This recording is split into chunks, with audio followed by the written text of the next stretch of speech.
প্রাকৃতিকভাবে গড়ে ওঠা অপরূপ সৌন্দর্যের লীলাভূমি হাতিয়ার নিঝুম দ্বীপ। মায়াবী হরিণ, বিশাল কেওড়াবন আর নরম বালুর মাঝে অপরূপ সৈকত সকলকে মুগ্ধ করে। তাই তো প্রতি বছর দেশ বিদেশের বিভিন্ন অঞ্চল থেকে ভ্রমণ পিপাসু হাজারো পর্যটক ছুটে আসেন কোলাহলমুক্ত এই দ্বীপের সৌন্দর্য দেখতে। নিঝুম দ্বীপের পর্যটকদের প্রধান আকর্ষণগুলোর মধ্যে একটি হলো সমুদ্র সৈকত।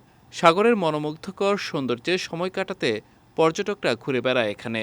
তবে একটি পক্ষ নিঝুম দ্বীপের সৌন্দর্য ধ্বংস করতে উঠে পড়ে লেগেছে।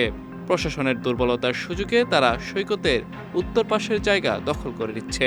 জায়গাটা আর এখানে আলেবু না খাইছি, আলেবু না খাওয়ার হরেন সাইজন ব্যাগে দখল করে লই যায়। পর লাস্ট কিরুম তাই নিরুপায় তো আর দুগা মাইয়া অসহায়, কোনো ব্যবস্থা নেই তো আজ বিটা দুগা বান্ধাইছি। ওইটা সব বান্ধি গেলা, এটা আমি আর দি রাখছি সাইড আনলাই থা না।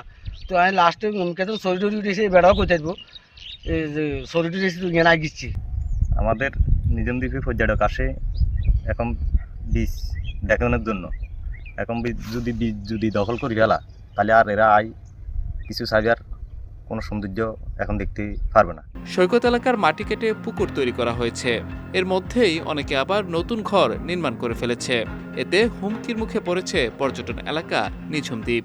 নিঝুম দ্বীপের পশ্চিমে যে বিচের মধ্যে যারা বা এই ধরনের কাজগুলো করছে, মাটি ভরাট করে ভিটা করছে, আমরা চাই এটা কারা জড়িত আছে তাদের বিরুদ্ধে ব্যবস্থা নেওয়া হোক, এবং যদি কেউ দলীয় প্রভাব দেখায়, যদি এই ধরনের কর্মকাণ্ড করে থাকে তাদের বিরুদ্ধে অ্যাকশন নেওয়া হোক। কারা কারা করছেন তো জানি না, তাও ইয়েন্দি কিছু মুসুদ্দিনে করছে, আফিরে করছে, আনসারে করছে, মেলা মানুষ কার কথা কইতাম এগুন করছে। এখানে দ্বীপের সরকারি জায়গা দখল নিয়ে প্রশাসনকে জানানোর পরও উল্লেখযোগ্য পদক্ষেপ চোখে পড়েনি স্থানীয়দের। এখানে আমরা সি বিচের যে জায়গাটা, ওই জায়গাটার মধ্যে ডেকোমেশন দিয়ে অনেকে দখল করছে, বাড়ি করছে, পুকুর করছে, প্রজেক্ট করছে। এখানে হাতিয়ার নির্বাহী কর্মকর্তা টেউনু সাহেব এখানে ঘুরতে আইছে। ঘুরতে আসার পরে উনি কি ব্যক্তিগত কি কাজ আইছে, আসার পরে আমি ওনারে নিজে সরাসরি নিয়ে ওইখানে ঘটনাস্থলে নিয়ে দেখাইছি। যে বীজটা ক্ষয়ক্ষতি করছে আমি ওখানে যাই, ওনা করে বাধা দিচ্ছি, ওনারা বাধা মানছে না।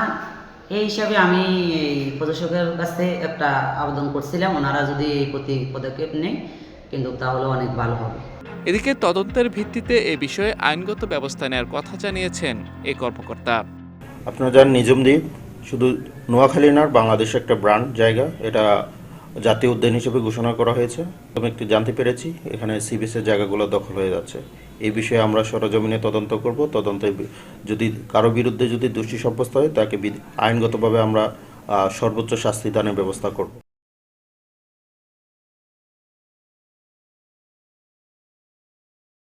নৈসর্গিক সৌন্দর্যের লীলাভূমি নিঝুম দ্বীপে আবারও পর্যটন নিয়ে তৈরি হবে অপার সম্ভাবনা, এমনটাই প্রত্যাশা সকলের।